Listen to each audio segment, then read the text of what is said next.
Magandang araw mga kaibigan. As usual, ating dark chocolate.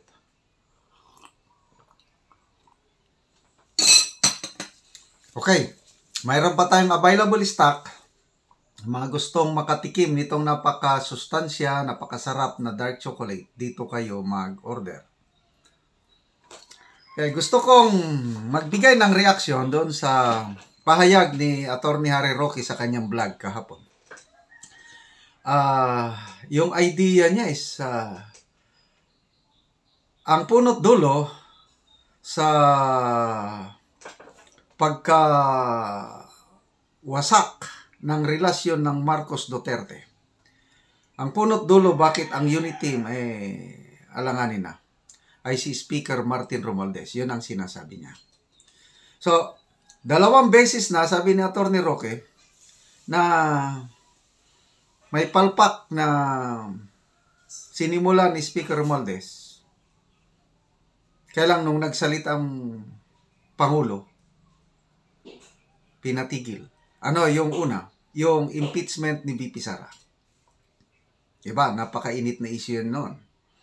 Nung nagsalita ang presidente na VP Sara does not deserve to be impeached. I don't want her to be impeached.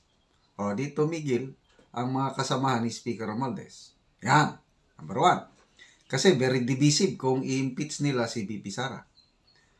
Pangalawa, itong papirma ng charter change. Very divisive din. Kaya nagsalita ng Pangulo, sabi niya, that's very divisive. Ayokong mangyari yan dahil naging senador din ako. At ayokong mawala ng kapangyarihan ng Senado na pinanggalingan ko. So, nagsalita. So, ngayon, tigil na. So, ito po, ang opinion, analysis ni Atty. Roque na bibigyan ko ng komento mamaya is, baka nagdududa na ang mga kongresista ngayon sa kakayahan. Yung bang kamandag ni Speaker Romualdez kasi parang lumalabas kulang siya ng suporta ng presidente. Okay? So, pakinggan natin itong sinasabi ni Atty. Roque na posibleng palitan si Speaker Romualdez. At kung gusto ng presidente na i-restore ang relationship ng Marcos Duterte, kung gusto ng presidente na mabuo ulit ang unity team, baka pwede si PGMA ang maging speaker dahil kayang-kaya niyang isulong ang legislative agenda ng Pangulo. Okay, pakinggan natin. Gagawin kaya uli yan ni BBM. At siyempre, ano naman ang implikasyon yan sa liderato ni Speaker Martin Romualdez sa Kamara? Well, unang-una, hindi naman sikreto siguro na siya'y hinalal na speaker dahil siya'y presidential insan. Hello? Hindi naman siguro dahil yan sa kanyang karanasan bilang mambabatas, no? Yan po talaga ay dahil siya ang napili ng presidente. Sa kasaysayan naman po ng Pilipinas, pagdating sa House Speaker, talaga naman pong presidente ang nasusunod dyan. At siyempre, sino pang pagkakatiwala ng presidente kundi kanyang presidential insan na kasama niyang lumaki.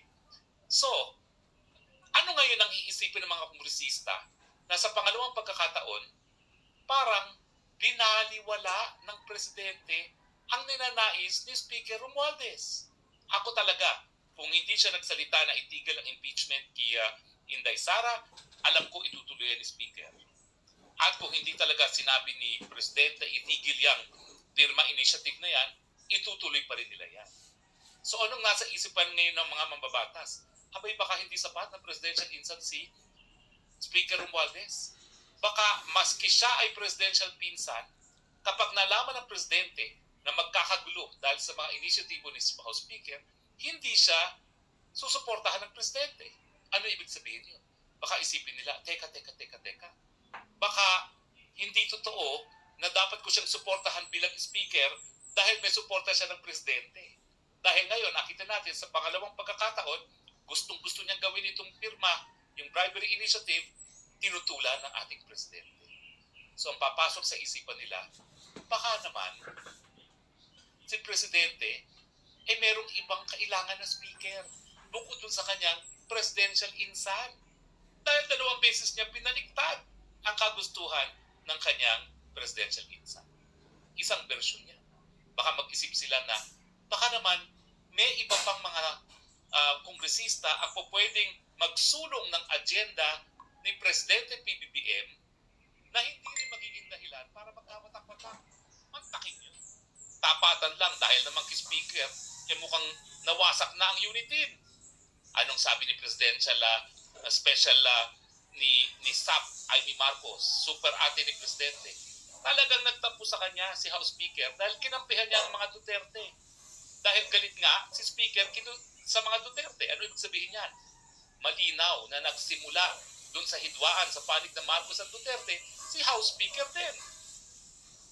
Oh, hindi ba kung ikaw ay mambabatas, iisipin mo na, oo nga no, baka mamaya merong ibang tao na karapat-dapat na maging speaker, isang isusulong ang agenda ng presidente, ang kanyang legislative agenda, at isa na hindi sisirain ang masupport ng presidente.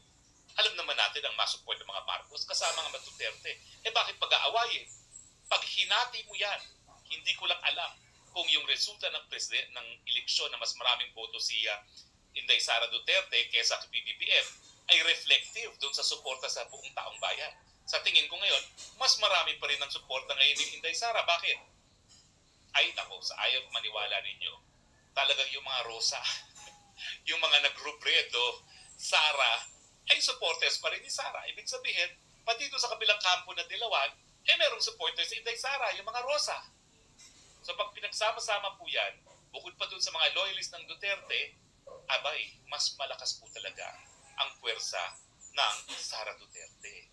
Ang tanong, bakit naman kinakailangan nga, wika nga ni SAP, Amy Marcos, super ate ni Presidente, bakit kinakailangan pag-awayin ang mga Marcos at Duterte, wala naman dahilan para mag-away. Diba? Pati nga yung mga Marites na nagdi-distab si PRRT, ako nanggagaling po yan sa mga intrigero na nais masira ang samahan ng Marcos at ng Duterte. So baka panahon na mag-isip ang mga kongresista. Baka meron namang kongresista na kayang isulong ang legislative agenda ni PBBM na hindi magiging dahilan ng pagiging watak-watak. Si GMA ba yan? Hindi ko alam kasi hindi ako ngayon kongresista.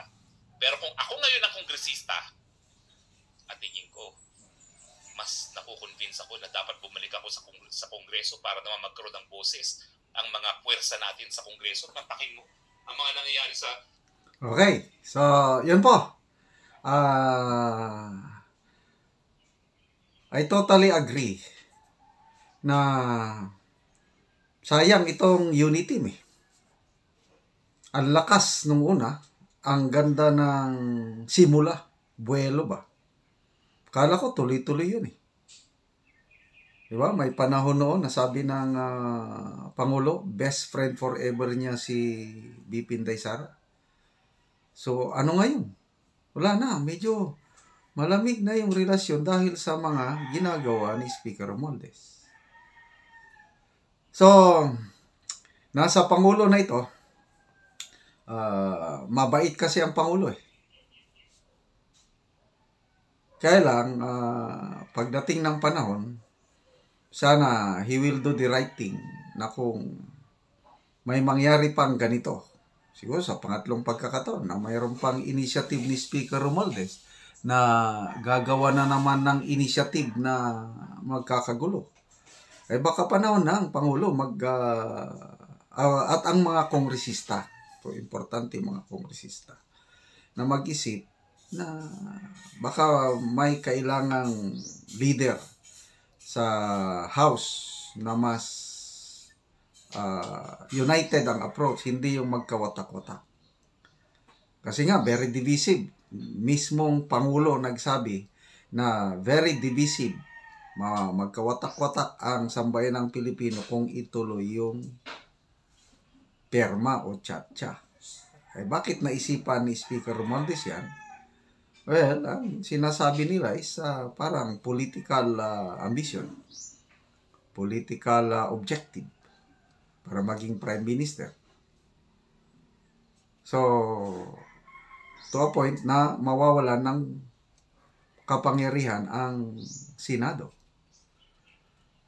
So, GMA, believe ako kay GMA nung siyang speaker panahon ni PRRD. Nako, mabilis ang paggawa ng batas.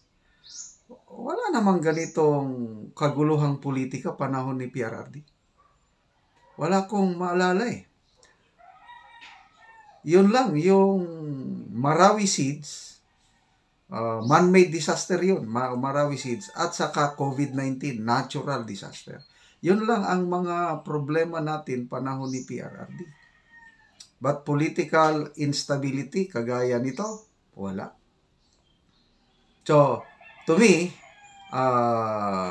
magaling si PGMA na political leader, magaling siya na speaker kung pipiliin siya. But everything is depende na sa Pangulo. Dahil kung sino ang gusto niyang, I don't know kung may tiwala pa ba siya kay Speaker Romualdez. Basta I agree doon sa analysis ni Attorney Roque na baka panahon na. So sana ito hindi na maulit yung mga divisive initiative ng House of Representatives.